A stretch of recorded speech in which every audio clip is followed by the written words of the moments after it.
I'm Jeremy from the Artifacts Forge, and I'm here to show you how to create an authentic looking digital linocut or woodcut design in Affinity Designer. I'm going to demonstrate using resources from the Artifacts Forge's Linocut Lovers Companion, which features linocut brushes, textures, patterns and more. Everything in the pack was created from real linocuts, giving the best possible results in a digital space. The image I'm going to create is this beetle design, which utilises all of the elements in the Linocut Lovers Companion. Follow the link in the description below to get the pack and follow along.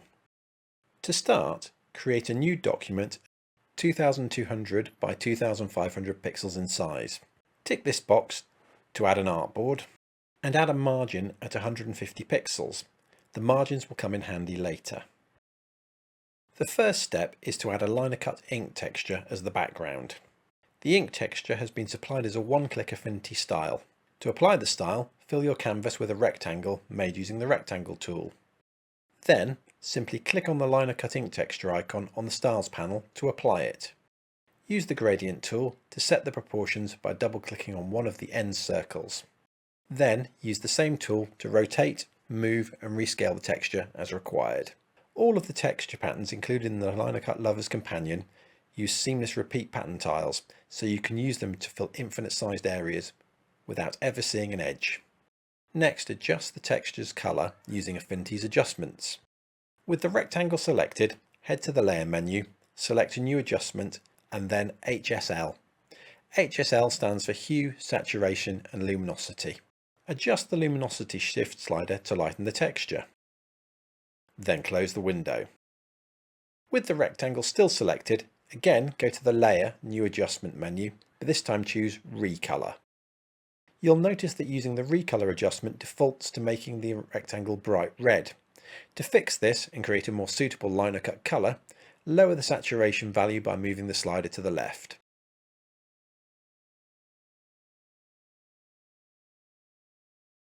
You can move the lightness slider to the right if required.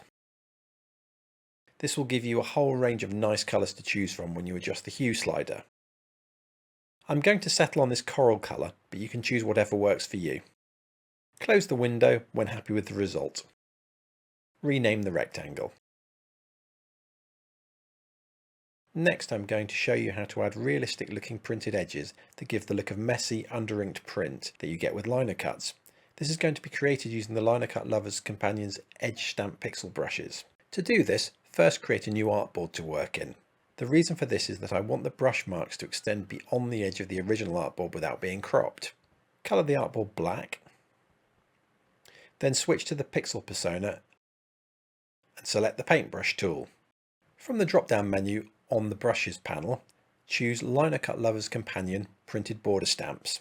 Then select a stamp brush by clicking on one of the icons. Set the drawing colour to white and then adjust the brush size using the square brackets key shortcut. You want to make it larger than the first artboard. As you can see, that was slightly too big and the edge of the brush stamp has been cut off by the artboard. So I'm going to try again with a slightly smaller sized brush. You'll notice that Affinity Designer helpfully adds a new pixel layer on the layers panel when you add your stamp. Add a further 3 border stamp marks, each on their own layer and each using a different stamp brush to add variety.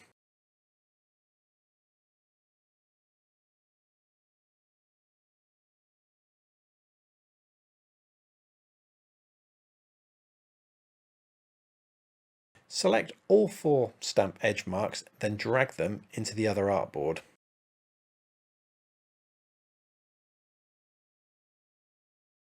Make 3 of the edge stamp marks invisible using the Layers panel.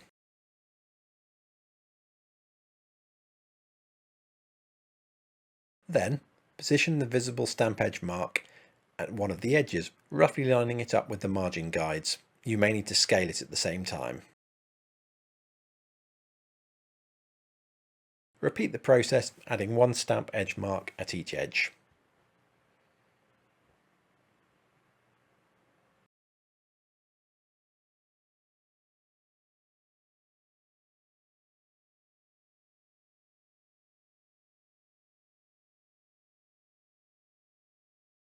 Group the edges, then name the group.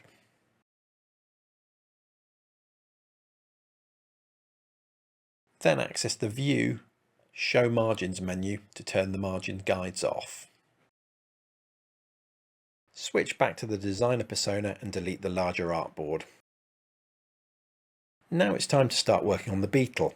I've created a rough to work from. If you're following along, you can download the rough from the link in the description below. The rough was created using the Artifacts Forge's Perfect Pencil vector brushes. Follow the link in the description to learn more. To place the rough design, simply go to the File, Place menu and navigate to where the file was saved. Double click it and then click on the artboard where you'd like to place it.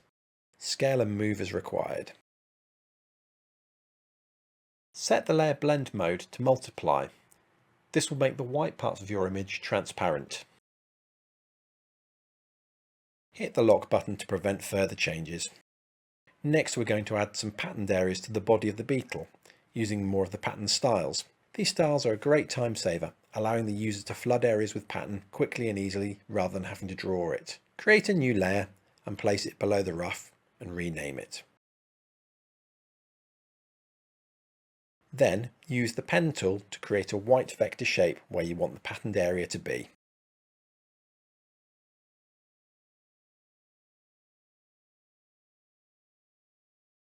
Duplicate the shape, then click one of the style panel icons to apply a style. Use the gradient tool to resize and reproportion the applied pattern.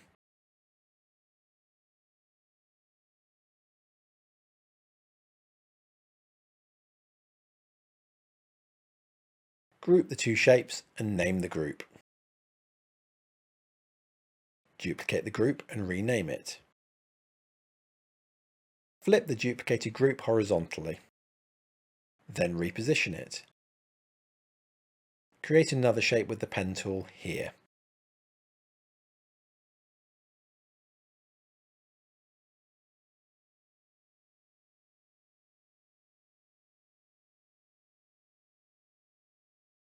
Colour it white. Duplicate the shape and then apply another pattern style by clicking a Styles panel icon. Scale and reproportion the applied style using the gradient tool.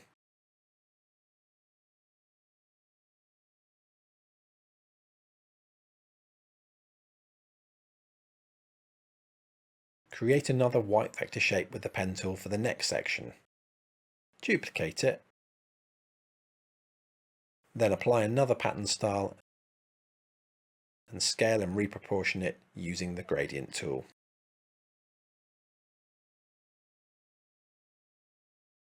Group the two shapes. Group the previously made shapes too if you haven't already. Name the groups. Duplicate the next shape and rename it. Then flip it horizontally and place it on the opposite side. You get a better view if I make the rough invisible briefly. Next, add some more fill shapes for the rest of the body and the larger parts of the legs using the pen tool. The rest of the legs and the antennae will be added using the Linocut brushes later.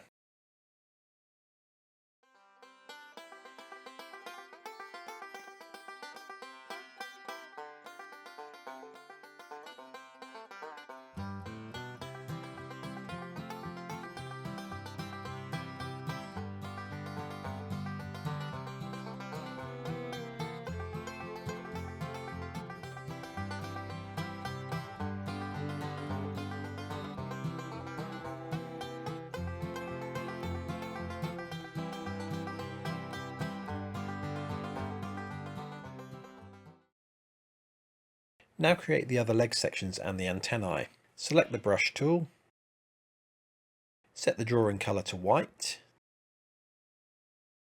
choose a Linocut Lovers Companion brush, set the size with the square brackets keyboard shortcut if needed, then draw.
Next, apply a texture to all of the white brush strokes and fill shapes on this layer using a layer mask.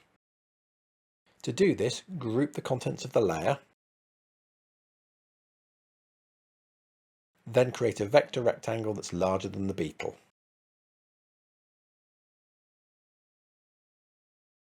Apply the Linocut ink texture to it, resize and reproportion the texture as desired with the gradient tool. Then, on the Layers panel, drag the group icon into the rectangle icon. Make sure to drag into the image section of the icon and not the name section. When I knock out the rough, you can see the beetle is really starting to take shape now. Even after the mask has been applied, you can still adjust the contents of the group if you notice it needs improvements. Just open the layer group, select the element and edit it as normal.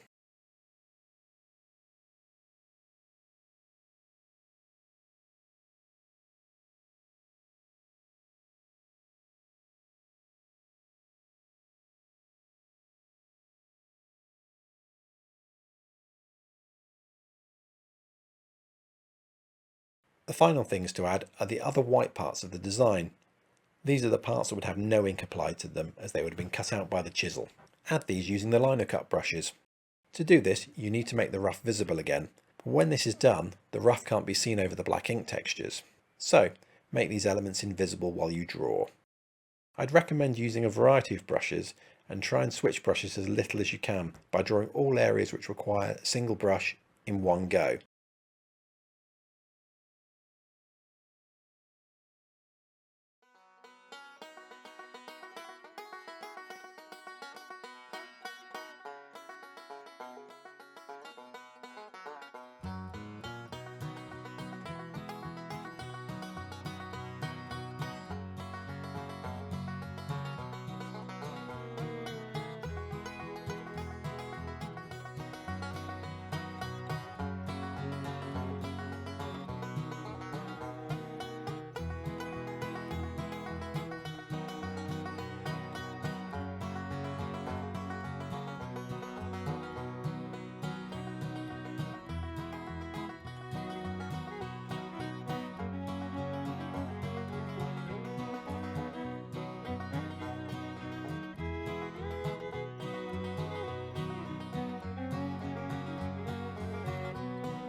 There's the finished Linocut design. I hope you enjoyed drawing along. If you haven't yet, why not give it a go? Be sure to head to artifexforge.com using the link below to see the full Linocut Lovers Companion and our other Affinity brushes, textures and toolkits. And don't forget to follow our YouTube channel and watch our other Affinity tutorials. Thank you for watching.